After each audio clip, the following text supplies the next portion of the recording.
നല്ല മധുരം കൂട്ടി ഒരു ചായ എടുത്തോ. എനിക്ക് ജോയിൻ കഴിച്ചു വരുമ്പോ ഷുഗർ തരും. അതാ റെഡി ആയിരുന്നു. ഡിസ്പോസിബിൾ ഗ്ലാസ് ആണല്ലോ. എടാ യോസൂട്ടി, എന്തായാലും കൊറോണ വന്നോണ്ട് ഇവിടെ എല്ലാരും ഡിസ്പോസിബിൾ ഗ്ലാസ് സാനിറ്റൈസർ ഉപയോഗിച്ചു തുടങ്ങി. സ്റ്റേറ്റ്സിൽ ഞങ്ങൾക്ക് പണ്ടേ ശീലമാ. Good morning. അച്ഛോ ഗുഡ് മോർണിംഗ്. തീപ്പെട്ടി വാച്ച് നോക്കണ്ട വെക്കച്ചാ, 5 മിനിറ്റ് ലേറ്റ്. ജോസൂട്ടി തടി കൂടാതെ നോക്കണം. എന്റെ ഒപ്പം നടക്കാൻ വാ. ബെസ്റ്റ്. അതിന് ഇവൻ ഈ ജീപ്പിൽ ഇറങ്ങിയിട്ട് സമയം കിട്ടണ്ട അച്ഛാ.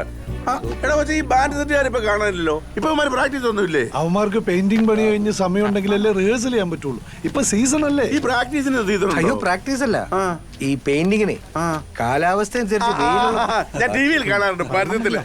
എടാ നമ്മുടെ ഷാജി അവിടെ പോയി. അവനോട്ടും പോയി. അവനെ ഞാനൊന്ന് അന്വേഷിച്ചെന്ന് പറയാം. അപ്പൊ ഞാൻ പോട്ടെ. ആയിക്കോട്ടെ. നമ്മുടെ കുരിശുപള്ളിയുടെ പിരിവിന്റെ കാര്യം എന്റെ അച്ഛൻ ഞാൻ തരാം. അച്ഛൻ പോ.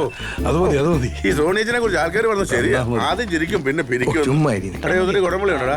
പിന്നെ അരെ കൊടംപുളിക്ക് എന്നാ ഇറങ്ങിയില്ലേ പയ്യ? കാക്കിലോ കൊടംപുളി. കൊടംപുളി. എടാ ആര് കളർ ചേർത്താണോടാ? ഒന്ന് പോവാ. ഇവിടെ അങ്ങനത്തെ പരിപാടി ഒന്നുമില്ല. ചുമ്മാ ചോദിച്ചാടാ പോയി. ജോസൂട്ടി ഇതൊന്ന് കുറിച്ചേരെ. ശരി സാറേ. കുറിച്ചേക്കാനോ? ഇതൊന്ന് തിരിച്ചു കിട്ടുവോടാ? അപ്പന്റെ കാലം തൊട്ടുള്ള കച്ചവടം. പെൻഷൻ തീയതി എന്റെ ചന്തയിൽ പോക്കും. അത് ഈപ്പച്ചൻ സാറിന് തെറ്റേയല്ല.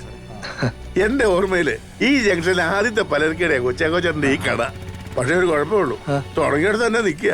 10ാം ക്ലാസ് കഴിഞ്ഞോണ്ട് നിന്നെ പിടിച്ച് കടയിൽ നിർത്തി. അതുകൊണ്ട് തന്നെ നിന്റെ പഠിപ്പും പോയി. എടാ ഇത്രയും കാലത്തിനിടയ്ക്ക് ഈ പടിഞ്ഞാറപ്പറമ്പിൽ നിന്നുള്ള ബോർഡ് വെച്ചതല്ലാതെ എന്തെങ്കിലും ഒരു പുരോഗതി ഉണ്ടാക്കിയിട്ടുണ്ടോ? എടാ മുട്ടിനെ കോർപ്പറേറ്റുകൾ സൂപ്പർ മാർക്കറ്റ് നടത്തി തകർക്കുക. ഇനിയെങ്കിലും നീ ഒരു കാര്യം ചെയ്യ്, ഈ കടയൊക്കെ പൊളിച്ച് കളഞ്ഞിട്ട് ഒരു സൂപ്പർ മാർക്കറ്റ് തുടങ്ങേ. ആകെപ്പാടെ കേരളത്തിൽ മാറാത്ത ഒന്നേ ഉള്ളൂ ഈ ഓൾറെഡി ശബ്ദം.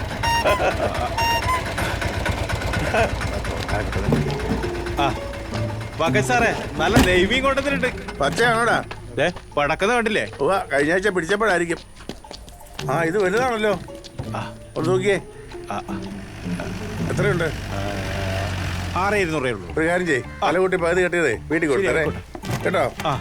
ജോസൂട്ടി നല്ല നെയ്യുള്ള മത്തിയുണ്ട്. ഒരു 1.5 കിലോ വീട്ടിൽ കൊടുത്തേക്കട്ടെ.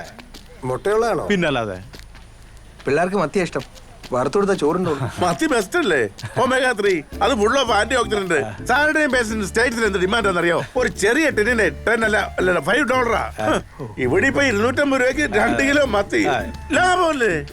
എനിക്കെന്നറിയില്ല, ഇതിന്റെ ഉളുമ്പ് ഹോറിബിൾ, സഹിക്കാൻ പറ്റില്ല.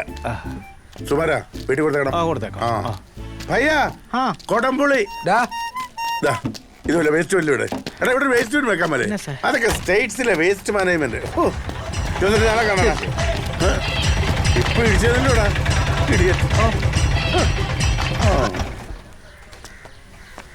പോയോ? ഓട്ടം പോലും തരികയില്ല. അതിന് വിളി ഓടാ ഇറങ്ങിയല്ലേ കളഞ്ഞു. വിളിച്ചത്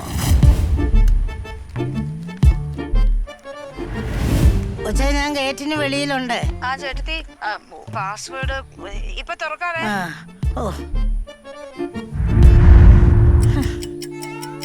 ഇനി അങ്ങനെ ചാട്ടം കഴിഞ്ഞിട്ട് വരണമായിരിക്കും.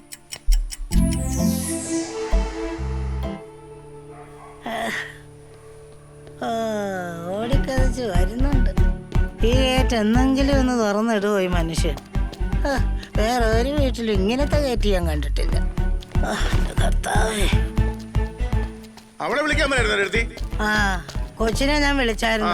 അത് ഏതാണ്ടൊക്കെ ചെയ്ത് നോക്കി, ഒന്നും ശരിയാവുന്നില്ല. അവള് പാസ്വേഡ് മറന്നു കാണും.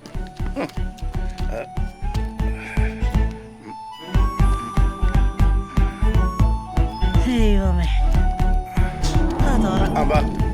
നീ ചേർത്തി എന്നും പുറത്തു നിർത്തിയല്ലേ? സാറല്ലേ എടുത്തി, നമുക്ക് വേറെ വഴി ഉണ്ടാക്കാം. എന്നാ കുടംപുളി ചുമ്മാ മറക്കുക. അയ്യോ, ഞാൻ ഹീറ്റർ ഓൺ ചെയ്തില്ല. നല്ല പുടപുടക്കുന്ന മീൻ, നല്ല മീൻ, നെയ്മീൻ, കരിമീൻ. എന്നാണ്ട് ചേർത്തി സുഖാണോ? പിന്നെ ഭയങ്കര സുഖമല്ലേ? നീ മീൻ ഇങ്ങോട്ട് ഇതാ പിടിച്ചോ. രാശ വണ്ടി എടുക്കടാ. മത്തി, അയില, പൊട്ടപ്പൊട്ടക്കുന്ന കരിമീൻ, നെയ്മീൻ. 1500 rupees നെന്മീന്. മട്ടൺ ഇല്ലേ ഈ വില? ചെറുതി കുടംപുളിയിട്ട് തകർത്തേക്കണം കേട്ടോ. കുറച്ച് വറക്കാൻ മാറ്റി വെച്ചേക്കാം. പച്ചക്കുരുമുളക് അരച്ച് വറുത്ത സൂപ്പർ ആയിരിക്കും. കഴിഞ്ഞ പ്രാവശ്യം ഞാൻ വന്നപ്പോ ചേർത്ത് വെച്ച ഫിഷ് മോളിയില്ലേ, കപ്പ ഇരിപ്പുണ്ട്, അത് പുഴുങ്ങാൻ കൊള്ളത്തില്ല. ഇച്ചിരി ഇളന്താളിപ്പുണ്ട്, അത് കൊത്തി വേവിച്ചേക്കാം അല്ലേ വെച്ചേ? അയ്യോ ടപ്പയൊക്കെ മീൻ കറി കൂടെ സൂപ്പർ ആയിരിക്കും. ആനിയമേ, എനിക്ക് global Malayali association zoom meeting ഉണ്ട്, ഞാൻ അങ്ങോട്ട് പോവാ. പിന്നീട് ഇന്ന് സ്റ്റേറ്റ്സിലേക്ക് കണ്ടെയ്നർ പോകേണ്ട ദിവസമാണ്. നീ മെയിലിലൊന്ന് ചെക്ക് ചെയ്യ്. ചെറുതി കറി കലക്കിക്കോ കേട്ടോ. അതെ, മോന്റെ കാര്യം ഞാൻ പപ്പയോട് പറഞ്ഞിട്ടുണ്ട്. പപ്പ എല്ലാം നോക്കിക്കോളും. പിന്നെ ഞാൻ മനഃപൂർവ്വം അല്ല കേട്ടോ ഗേറ്റിന്റെ ഫ്രണ്ടിൽ നിർത്തുന്നേ.